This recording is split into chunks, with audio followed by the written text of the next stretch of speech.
会儿。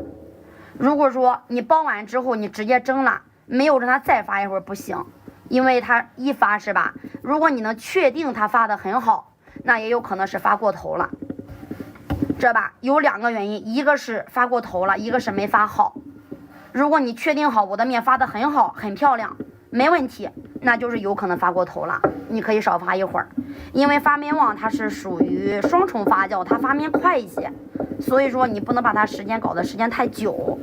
没有2次醒发是吧？你要发面旺，哎，发面旺今天我那个啥，这是9块9 10包的，今天我是为了涨我直播间的人气，9块9 30包。后台你给我再加几单福利单嘛。好的。发面旺没抢到福利单的，想用发面旺试试的，冬天老是发面发不起来的，发的面发酸发硬不暄乎不软乎的，你全部统一试一下发面旺去。它是属于酵母粉的升级版，是2合1，发面又快又好吃，而且凉的面粉也不变硬，那个面皮可好吃了。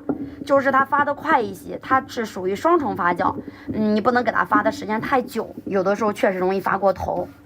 你们自己拍吧，能抢到的话，姐姐们每人给你们多送20包，这20包不白送，你们回到家给朋友给邻居都分着吃一吃，如果大家觉得好吃，以后来回购就行，好吧？我也给自己拉几个回头客了。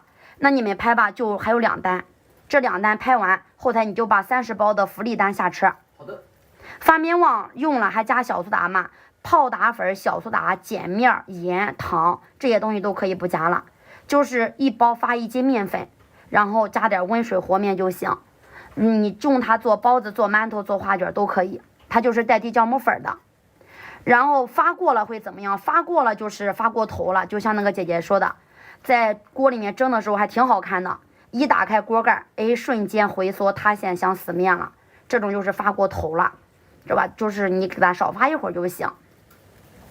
天天讲人气旺，不好意思提，主要看手法，看手法，每一次手法我讲的可详细。但是如果说你哪个手法哪个地方老是看不明白，你得问我，因为我每次讲我都是这样讲，但是你每次听不懂，你肯定是有问题的。你问我一下细节，我给你们一说就明白了，知道吧？来，听好了，所有刚刚扣了3的哥姐们，捏包子之前馅儿塞多一点，因为馅儿不多它不叫大馅包子，馅儿多了你不能直接下手捏了，因为你确实没法捏不进去，这个馅儿不但多而且特别散。所以说你现在开始看我的手，左手第一先打窝，它中间肯定会有一个小窝窝，你再把包子往上放，往下压馅，知道吧？那第一个就是得压馅，压过馅的好处呢就是好包，哎，馅包的会比以前多，喜欢吃的馅你可以多放一点，压过馅之后它不散，它会固定在一个位置，你再去捏包子、扯包子、捏褶子的时候它不动，是吧？你成功率会比较高。那从侧面看呢，像一个大帽，一疙瘩肉应该在这个位置，应该在皮子的下面。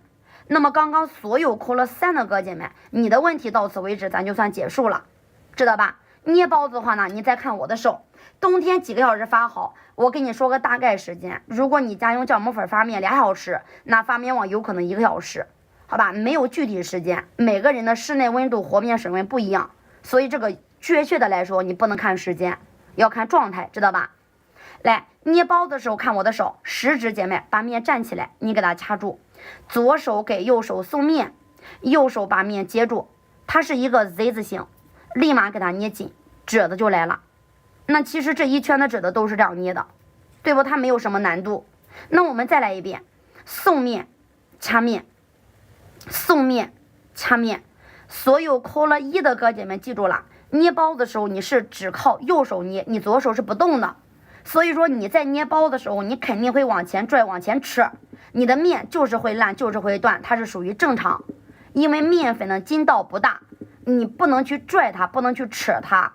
你下次跟我一样去试试，左手先把面送过来，右手只负责把面接住捏紧，它2个手配合一下，全程不扯不拽，那你这一圈的面不烂不破，你的问题就没了，对不对？但是如果说捏的褶的多了，它大拇指前面有可能堆面疙瘩，那没关系，大拇指往前挪一挪，给它压掉就行，是不是没问题了？那接下来我们再继续送面掐面，看到吧？送面掐面，哎，到目前这个地方，所有的哥姐们能听明白听懂的话，你扣个6，好不好？大拇指要往前动的，姐姐，我刚刚。